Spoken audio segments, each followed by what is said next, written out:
Hello, my name's Damien Bell and I'm going to be showing you how to play the chanter, which will then help you to learn the bagpipes. In order to do that, I'm going to use the College of Piping's Green Book. To do that, you will need one of these, Practice Chanter, and obviously the Green Book, all of which can be obtained from the College of Piping's website.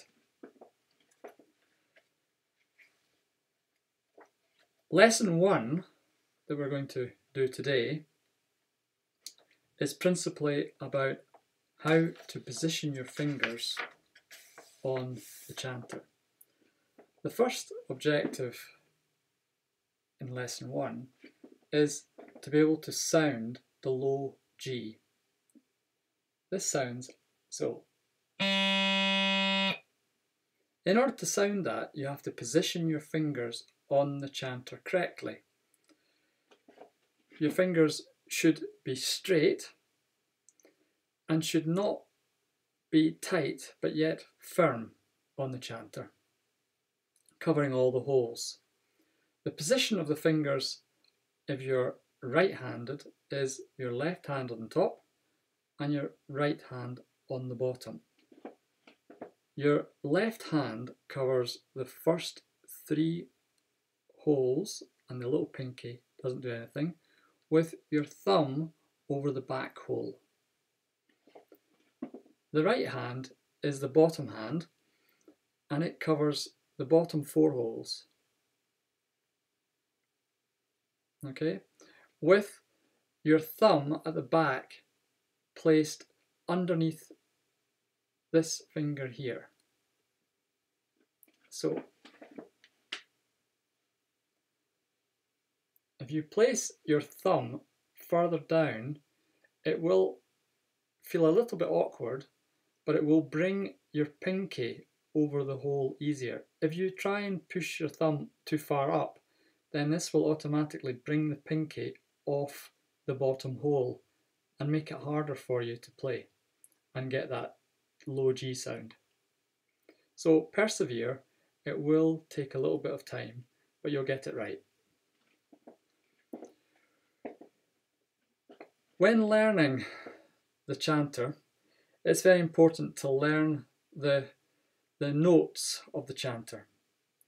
In the book, they have written out the stave for you, and you can see that there. Okay, so you should be able to write this all out by hand and place the notes on the correct part of the stave. So I'll let you do that in your own time. So once you've got the position on here correct, you'll be able to sound the low G. The next note is called low A. So low G was all the fingers in the chanter. Low A is the first finger raised off the chanter. And that sounds so. So now you know 2 notes, low G and low A. That is. Or the third note in the chanter is the B. Okay? And simply that is with the 2 last fingers, your pinky and the next finger, raised off the chanter. And it sounds so.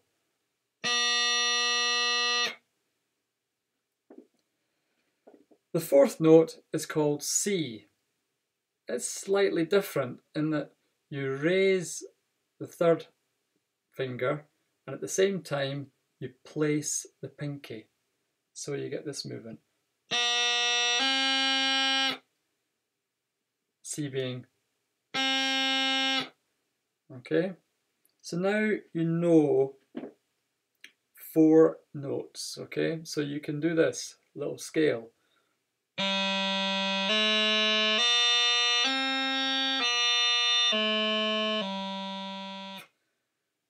Which is written out at the bottom of page 13 in your book. The 5th note is D. And that is played by having the 3 top fingers of your hand off the chanter and the pinky placed on the bottom note.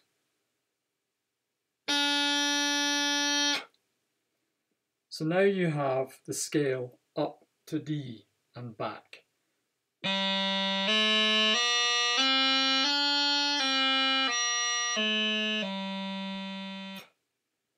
At the bottom of page 14, they've given you a little exercise to do, which goes as follows.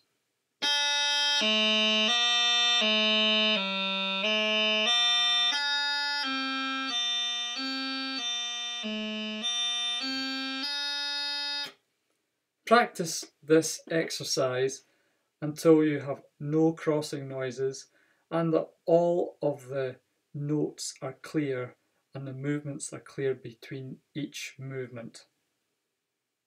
The 6th note then takes us up to the top hand, which is the note E. And that is played by all your 3 fingers placed on the bottom hand and a little pinky raised on the bottom hand, and then simply the first finger, the E note finger, raised. And that sounds so.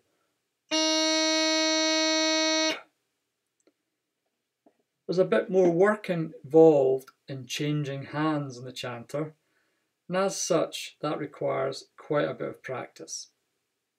And it's a constant practice, even for very advanced players, to make sure that they do not have a crossing noise when they change from the lower hand to the upper hand. With this in mind, on page 15, the college have given you an exercise to do, which is to change from the D to the E. D to E, D to E, okay?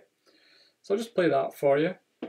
So what we're looking for is a clean D and a clean E without any little crossing noises in between.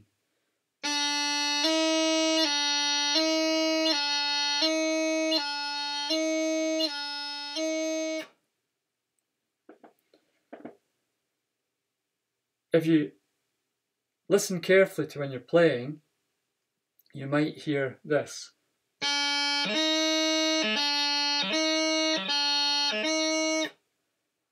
Or slighter versions of that. That's what we're trying to avoid. Okay, so we're looking for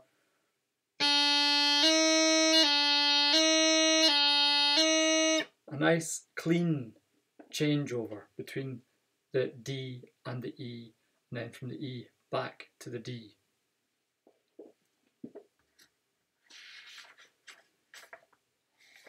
The college then gives us a little exercise just to make sure that we've mastered that on the top of page 16, and this goes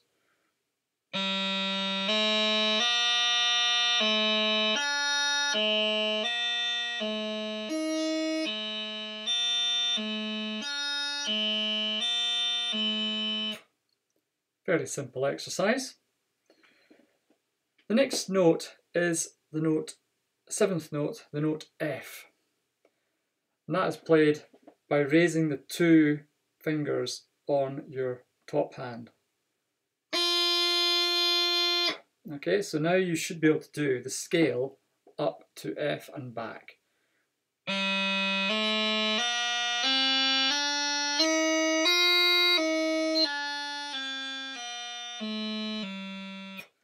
All the time being aware of any crossing noises between each of the notes that you're playing, and obviously the change of hand as well. And just to make sure that you've mastered that as well, college gives us another little exercise at the top of page 17. This goes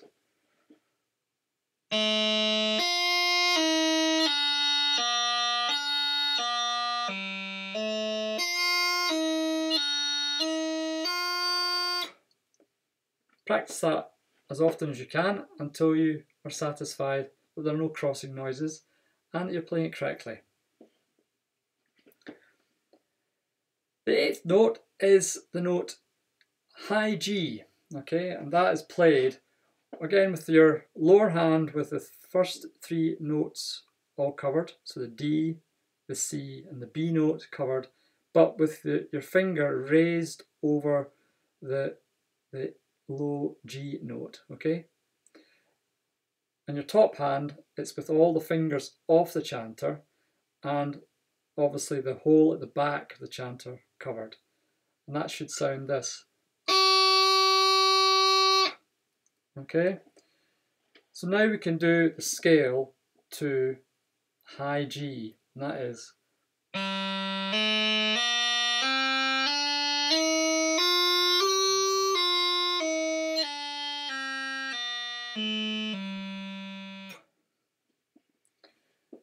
Again, they give us another little exercise to do, the bottom of page 17, just to make sure you've mastered this.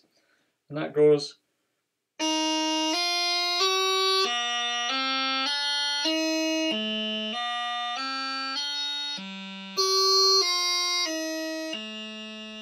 Okay, there are some tricky movements in there, for instance the low G to the high G. Just make sure that you're raising your little pinky at the same time as you raise the top three fingers, and make sure you do that cleanly so we don't get any crossing noises. Okay, the last note, the ninth note, is the high A. Okay, and that might not surprise you, but it's the same position with the lower hand. Okay, so your the top three fingers rather, these three fingers are placed on the top three notes, the D, C and B, with your pinky raised. Top hand is with all your fingers off the chanter except this one, okay, which holds that note there, okay, and you play it so. That note is called high A.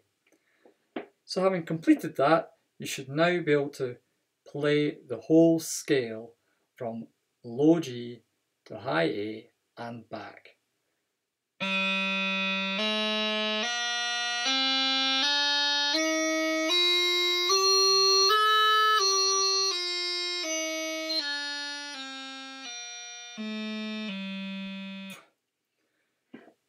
When we're playing the chanter, we are simulating the movements on the bagpipe. So the breathing is constant. You don't stop like in perhaps playing a trumpet or a brass instrument to cause pauses in the music. The pauses will go into later or are used by causing grace notes, okay? So the blowing is very important, and the blowing of the practice chanter is training your muscles so they can blow into the mouthpiece of the bagpipe. So it's all designed to help train your muscles, train your fingers, and obviously help to train you in positioning your fingers correctly so that when you come to play the bagpipes you do it properly. So the blowing is by keeping your cheeks in, okay, so, and not buff your cheeks out. So with that, I would practice all of these exercises from the very beginning of lesson 1 to page 18 before moving on to lesson 2. Thank you very much and good luck.